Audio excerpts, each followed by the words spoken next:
Into our town, the hangman came, smelling of gold and blood and flame. And he paced our bricks with a diffident air, and built his frame on the courthouse square. The scaffold stood by the courthouse side, only as wide as the door was wide. A frame as tall, or little more, than the capping sill of the courthouse door.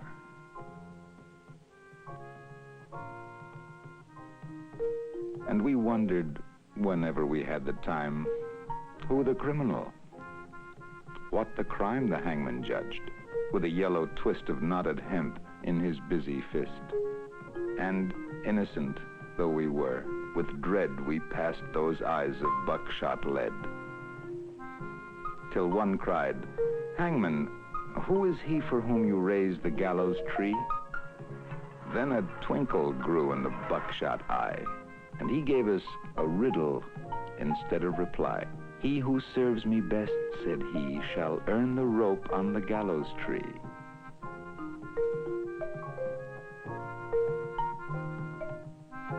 And he stepped down and laid his hand on a man who came from another land. And we breathed again, for another's grief at the hangman's hand was our relief.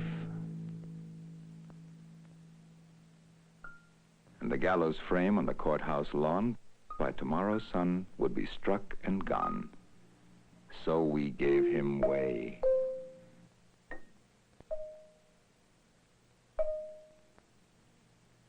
And no one spoke out of respect for his hangman's cloak. The next day's sun looked mildly down on roof and street in our quiet town, and stark and black in the morning air, the gallows tree on the courthouse square. And the hangman stood at his usual stand with a yellow hemp in his busy hand, with his buckshot eye and his jaw like a pike, and his air so knowing and businesslike. And we cried, "Hangman, have you not done yesterday with the alien one?" Then we fell silent and stood amazed. Oh, not for him was the gallows raised. He laughed a laugh as he looked at us. "Did you think I'd gone to all this fuss to hang one man? That's the thing I'd do to stretch the rope when the rope is new." Above our silence, a voice cried, "Shame!" And into our midst, the hangman came to that man's place. "Do you hold," said he, "with him that was meet for the gallows tree?" And he laid his hand on that one's arm, and we shrank back in quick alarm. And we gave him way, and no one spoke, out of the fear of his hangman's cloak. That night, we saw with dread surprise, the hangman's scaffold had grown in size. Fed by the blood beneath the chute, the gallows tree had taken root, now as wide, or a little more, than the steps that led to the courthouse door, as tall as the writing, or nearly as tall, halfway up on the courthouse wall.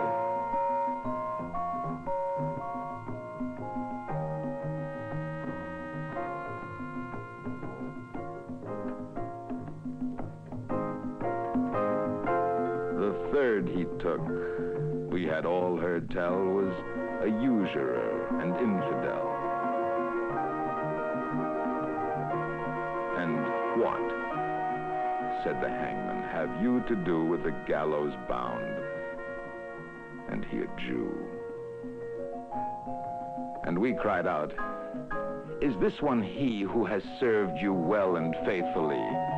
The hangman smiled. "It's a clever scheme to try the strength of the gallows beam." The fourth man's dark, accusing song had scratched our comfort hard and long. And what concern, he gave us back, have you for the doomed and black, the fifth, the sixth? And we cried again, Hangman, is this the man? It's a trick, he said, that we hangmen know for easing the trap when the trap springs slow. And so we ceased and asked no more, as the hangman tallied his bloody score. And sun by sun, and night by night, the gallows grew to monstrous height. The wings of the scaffold opened wide, till they covered the square from side to side. And the monster crossbeam, looking down, cast its shadow across the town.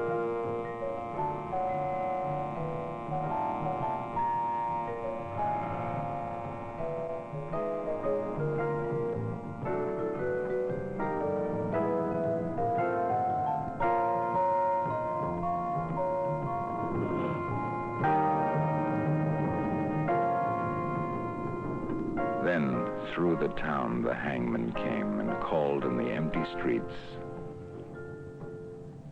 my name. And I looked at the gallows soaring tall and thought, there's no one left at all for hanging. And so he calls to me to help pull down the gallows tree. And I went out with right good hope to the hangman's tree and the hangman's rope.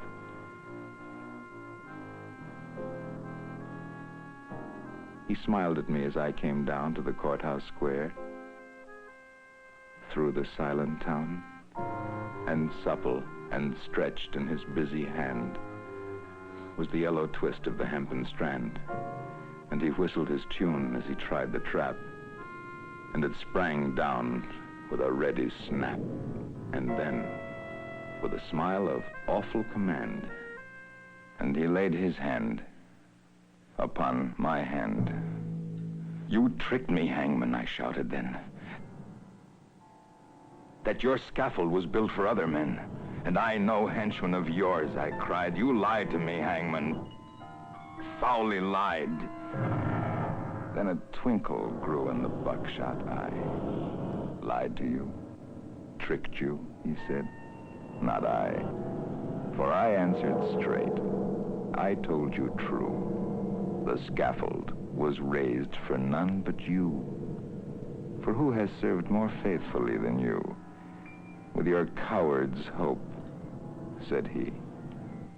And where are the others that might have stood side by your side in the common good? Dead, I answered, and amiably, murdered, the hangman corrected me. First the alien, then the Jew. I did no more than you let me do.